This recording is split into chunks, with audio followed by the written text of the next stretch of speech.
ఏదో రకంగా కూటమి పరువైతే గనక అస్తమానం పోతూనే ఉందండి. ఎలా అంటే ఏదో వివాదం. ఎవరో ఒక ఎమ్మెల్యే లేదా ఎవరో ఒక ఎంపీ ఏదో వివాదంలో అయితే గనక తలమునకలైపోతుంది. కోలుకోలేని దెబ్బైతే తగులుతుంది కూటమి ప్రభుత్వానికి. ఇప్పుడు ఏదైతే టీడీపీ ఎంపీ, డ్రగ్స్ ఎంపీ అన్నారు డైరెక్ట్. కాబట్టి ఈ టీడీపీ డ్రగ్స్ ఎంపీ ఏదైతే మహేష్ పొట్ట ఏదైతే యాదవ్ ఉన్నారో, పొట్ట మహేష్ యాదవ్ ఉన్నారో, ఆయన చేసిన ఈ పనికి గాను నిజంగా తలెత్తుకోలేని పరిస్థితి అని చెప్తాను నేను. కానీ ఎలా అంటే తప్పు చేసినప్పుడు ఎంపీ అయినా గానీ, ఎమ్మెల్యే గానీ తప్పు చేశారని మొహమాట లేకుండా, నిర్మొహమాట లేకుండా చెప్పాలండి. దాంట్లో ఎలాంటి డౌట్ లేదు. కానీ దాన్ని కవర్ చేయడం కోసం వాళ్ళు ఎలాగున్నా గానీ ఈ మీడియాలో చూస్తే గనక కవర్ చేయడానికి బాగా ఎక్కువైపోయింది అనిపించింది నాకు. ఎవరైతే సాంబా గారు ఉన్నారో ఆయన నిన్న మాట్లాడాడు. ఆయన ఏం మాట్లాడుతున్నారా అని చూస్తే కనుక మన వాళ్ళు కాదు, అదేదో అనుకోకుండా జరిగిన అపరాధంలాగా అన్ని పేర్లు చెప్పి, అందరి పార్టీల పేర్లు చెప్పి టీడీపీ పార్టీ చెప్పకపోవడం ఇలాగా అంటే కవర్ చేస్తారు. కాబట్టి రాష్ట్రంలో ఇప్పుడు వరకు నిజంగా అసలు డ్రగ్స్తో పట్టుబడ్డ ఎంపీ అసలు ఉన్నారో లేదో నాకు డౌటే. ఫస్ట్ టైం ఏమైనా తెలిసి ఇలాంటి డ్రగ్స్తో పట్టుబడ్డ ఎంపీ ఇలాంటిదేమో. కాబట్టి బ్లడ్ రిపోర్ట్లు రావాలి. ఆ రిపోర్ట్ కోసం అయితే చాలామంది వెయిట్ చేస్తారు. కాబట్టి ఒకటి కాదు, రెండు కాదు, దీని గురించి అయితే కనుక చాలామంది చాలా రకాలుగా మాట్లాడుతున్నారు. ఇప్పుడు పల్లా శ్రీనివాసరావు గారు టీడీపీ అధ్యక్షుడు, ఆయనేమో దీని మీద ఒక షోకాజ్ నోటీస్ అయితే జారీ చేశారు. ఆయనకి మీరు పార్టీ కార్యక్రమాలకు దూరంగా ఉండాలి, మీ మీద రిపోర్ట్లు ఇచ్చే వరకు కొంచెం అది అని చెప్పి అసలు నన్ను అడిగితే కనుక అసలు ఫస్ట్ ఏదైతే వచ్చిందని అన్నారో అప్పుడే చాలా మట్టుకు చర్యలు తీసుకుని ఉండాల్సింది.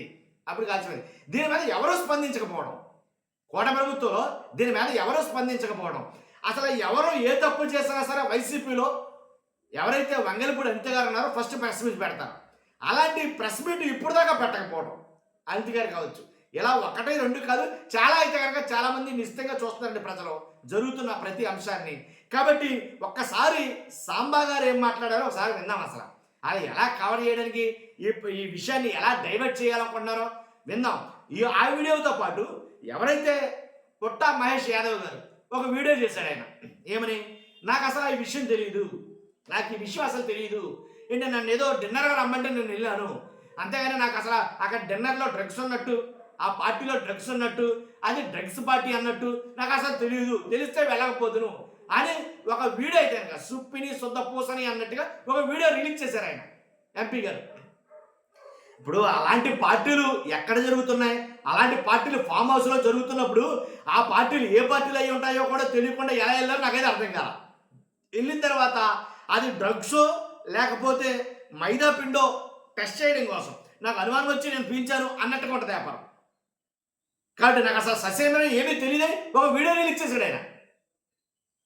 కాబట్టి ఒక్కసారి సాంబా గారు మాట్లాడినటువంటి వీడియో పెడతాను, చూడండి ఒకసారి. భాగంగా పుట్టా మహేష్ యాదవ్, అర్జున్ రెడ్డి, కౌశిక్ రవిలకు నోటీసులు జారీ. కన్జ్యూమర్లుగా ఉన్న తాము 45 రోజుల పాటు రిహాబిలిటేషన్ సెంటర్కి వెళ్తా ఉన్నారు. బ్లడ్ రిపోర్ట్ ఎవరిది రాలేదండి.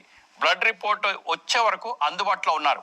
ఇందులో యాక్చువల్గా పుట్టా మహేష్ కుమార్ యాదవ్ పాజిటివ్ రాలా, బ్లడ్లో కూడా రాలా, బ్లడ్ శాంపిల్ బయటకు రాలా. ఏదో వైసీపీ మీడియా బ్లడ్ శాంపిల్ వచ్చేసింది, అదిగో డీసీపీ చెప్పారు, ఇక్కడ రిపోర్ట్ ఉందండి, రిపోర్ట్ ఉంది, బ్లడ్ శాంపిల్ ఎఫ్ఎస్ఎల్కి పంపారు, రావాలి అంతే. స్ట్రేట్ గా చెప్పండి సార్, ఈగల్ ఎస్పీగా ఏలూరు టీడీపీ ఎంపీ పుత్తా మహేష్ కుమార్ యాదవ్ కి డ్రగ్ పాజిటివ్ వచ్చిందా లేదా? ఇప్పుడు సమాచారం ప్రకారంగా వాళ్ళకి బ్లడ్ టెస్ట్ చేస్తే పాజిటివ్ వచ్చినట్టుగా తెలిసింది. ఇక వైసీపీ మీడియా తగులుకుంది. ఆ వైసీపీ మీడియా ఏం మాట్లాడుతో తెలియదు, ఏం చేస్తుందో తెలియదు, ఎవరిని ఏమంటారో తెలియదు. ఇప్పుడు పుట్టా మహేష్ కుమార్ యాదవ్ని పార్టీకి దూరంగా ఉండమన్నారు. అలాగే పైలట్ రోహిత్ రెడ్డి కూడా ఎటువంటి ఆదేశాలు వస్తాయో చూడండి. ఒకవేళ ఈ ప్రూఫ్ అయితే ఎటువంటి చర్యలు తీసుకుంటారో వెయిట్ చేయండి. చర్యలు తీసుకోకపోతే మనమే చర్యలు తీసుకోమని మాట్లాడదాం. స్ట్రేట్ గా చెప్పండి సార్, ఈగల్ ఎస్పీగా ఏలూరు టీడీపీ ఎంపీ పుత్తా మహేష్ కుమార్ యాదవ్ కి డ్రగ్ పాజిటివ్ వచ్చిందా లేదా? ఇప్పుడు సమాచారం ప్రకారంగా వాళ్ళకి బ్లడ్ టెస్ట్ చేస్తే పాజిటివ్ వచ్చినట్టుగా తెలిసింది. చూసాగా సాంబా గారు ఎంత తెలివిగా ఈ విషయాన్ని డైవర్ట్ చేయడానికి ఎంత తెలివిగా మాట్లాడుతున్నారో. కాబట్టి ఎంత ఇబ్బంది పడిపోతున్నారో చూశారు కదా. ఎందుకు వచ్చింది, ఎందుకు కవర్ చేయాలి, ఎందుకు వెనకేసుకురావాలి, తప్పు జరిగితే ఎవరైనా ఒకటే. అదే వైసీపీ ఎంపీ చేస్తుంటే కనుక, అదే వైసీపీ తాలూకా ఎమ్మెల్యే కానీ ఎంపీ చేస్తుంటే కనుక ఇదే మీడియా ప్రొద్దున్న నుంచి సాయంకాలం వరకు జరిగింది జరిగింది జరిగింది జరిగింది జరిగింది ఒకదప్పుడు కింద మాట్లాడరా. ఇప్పుడు ఎవరైనా ఒకటే కదండి, తప్పు చేస్తున్న వాడు ఎవడైనా ఒకటే. అది ఎమ్మెల్యే కావచ్చు, ఎంపీ కావచ్చు, ఎవరైనా సరే, ఏ పార్టీ అయినా సరే, వైసీపీ కావచ్చు, టీడీపీ కావచ్చు, జనసేన కావచ్చు. ఎందుకు సమర్థిస్తున్నారో ఒక మీడియా రంగంలో ఉండి కూడా మీరెందుకు సమర్థించాలి? ఆఖరణ ఎందుకు మీకు నాకు అర్థం కావట్లా. కాబట్టి నిజంగా ఆయన మాట్లాడిన ఆయన పెట్టిన వీడియో చూస్తా ఉంటే ఏమాత్రం మనస్సాక్షి అనేది లేకుండా ఆ వీడియో చేశారేమో అని నాకు అనిపించింది. నిజంగా ఆయన తెలియకుండానే వెళ్ళారంట ఆ పార్టీకి. ఆ పార్టీ ఏం పార్టీయో తెలియకుండా వెళ్ళారట. మరి అసలు విషయం చూడండి. పోను వెళ్ళారు పో, తర్వాత వెళ్ళిన తర్వాత డిన్నర్ కానీ వెళ్తే డిన్నరే చేయాలి కదా, డిన్నర్ కానీ వెళ్తే డిన్నరే చేయాలి కదా. డిన్నర్ కాకుండా మిగిలిన అన్నీ చేస్తే అది కూడా తెలియకుండానే పాప మీకు తెలియకుండా వాళ్ళు ఇచ్చేసారో ఏంటో తెలియదు, వచ్చిందిగా నెగిటివ్ అని. ఒక్కసారి ఆయన మాట్లాడేది కూడా విందాం. ఒకసారి పుట్టా మహేష్ గారు ఏం మాట్లాడారు విందాం. కూడా నమస్కారాలు. ఏలూరు ప్రజలకి అలాగే ఆంధ్రప్రదేశ్ ప్రజలకి అందరికి కూడా నమస్కారాలు.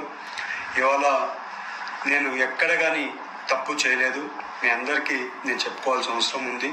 అలాగే నిన్న ఎన్నో రోజుల నుంచి అక్కడ ఉండే పర్సన్స్ నన్ను కలవడానికి వాళ్ళందరూ రిక్వెస్ట్ చేయడం వల్ల నాకు నిన్న కుదరడం వల్ల వాళ్ళ డిన్నర్కి వెళ్ళడం జరిగింది. ఆ డిన్నర్లో ఎక్కడ కానీ నేను తప్పు చేయలేదు. మీ అందరికీ కూడా మళ్ళీ తెలుపుకుంటున్నా, ఎప్పుడు కూడా ఏలూరు ప్రజలు నా మీద పెట్టుకున్న నమ్మకంని ఎప్పుడు కూడా ఉమ్ము చేయను, ఎప్పుడు కూడా తప్పు చేయనని మీ అందరికీ తెలుపుతూ, అలాగే మీడియాలో వచ్చే కథనాలు అలాగే సోషల్ మీడియాలో వచ్చే కథనాలు ఏవి కూడా నమ్మొద్దండి. ఎప్పుడు కూడా నేను నిజాలే చెప్తాను, అబద్ధాలు చెప్పానని మీ అందరికీ తెలుపుకుంటూ అందరికి కూడా నమస్కారాలు, ధన్యవాదాలు. ఇదండి విషయం. చూసారు కానీ ఏం చెప్తున్నారు పాపము, అమాయకుడు, ఆయనకి ఏమీ తెలియదు, ఆయన డిన్నర్కి రమ్మంటే వెళ్ళారు పాపము. వెళ్ళిన తర్వాత ఏదో మంచి చెడ్డ మాట్లాడతారు అనుకున్నాను కానీ ఈ రకంగా అవుతుందని నేను అనుకోలేదు అని ఆయన ఒక వీడియో చేశారు. దాన్ని కవర్ చేస్తూ సాంబా గారేమో ఆయన అలాగే TV5 మూర్తి వీళ్ళందరూ కూడా ఈనాడు వీళ్ళందరూ కూడా చాలా చాకచక్యంగా ఒక కథనైతే అల్లుతున్నారు. ఆయన చుట్టూను ఒక కథనే, ఆయనకి ఏమీ తెలియదు అని ఒక కథనైతే అల్లుతున్నారు. కాబట్టి అది ఎంతవరకు కరెక్టు, ఎంతమందినైనా ఇలా రాస్తారో పార్టీలో, లేదో రేపో మాపో మళ్ళీ ఇంకో ఎవరిదో బయటపడిపోతుందంట. 60 సీతర్ లాంటి ఇంకొక 60 సీతర్ ఎవరో బయటకు వస్తారంట.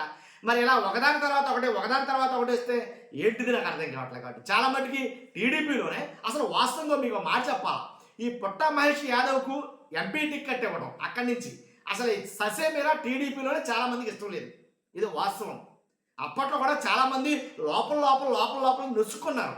ఎందుకు చెప్పమంటారా, ఎవరో లేరా తెలుగు ఏది 2 ఉభయ గోదావరి జిల్లాల్లో అసలు ఎవరో అసలు అరువుడే లేడా, ఎక్కడి నుంచో రాయలసీమ నుంచి ఎక్కడి నుంచో తీసుకొచ్చి ఇక్కడ ఏంటి, ఇక్కడ ఆయన పోటీ చేయించడం ఏంటి, ఇక్కడ అలాంటి క్యాండిడేట్ ఎవరో లేరా అని చాలామంది నొచ్చుకున్నారు. అసలు ఆయనకి ఇవ్వడం ఇష్టం లేదు. ఇప్పుడు దాని గురించి ఇప్పుడు ఏదో అసలు ఎలా అంటే కొంతమంది ఇప్పుడు బహిరంగంగానే మాట్లాడతారు ఇలాంటి వాళ్ళు ఎందుకనంటే. కాబట్టి ఏంటంటే అధినాయకుడి గురించి ఆలోచించి ఆగుతున్నారే కానీ లేకపోతే ఈ పార్టీ చాలామంది బయటపడిపోతారు. దాంట్లో ఎలాంటి డౌట్ లేదు. పుట్టా మహేష్ యాదవ్ గారు చేసేది తప్పే అని ఖచ్చితంగా వాళ్ళ ఎంపీలు వాళ్ళ ఎమ్మెల్యేలే చెప్తున్న మాట. కాబట్టి తప్పు చేసినప్పుడు ఎవరు చేసినా కానీ తప్పు అని చెప్పండి, అంతే దాన్ని సమర్థించకండి. అదే నేను చెప్పాలనుకున్నాను. ఖచ్చితంగా ఫస్ట్ అయితే లైక్ చేయండి, కొత్తగా మన ఛానల్స్లో పక్కగా సబ్స్క్రైబ్ చేయండి. Thank you very much.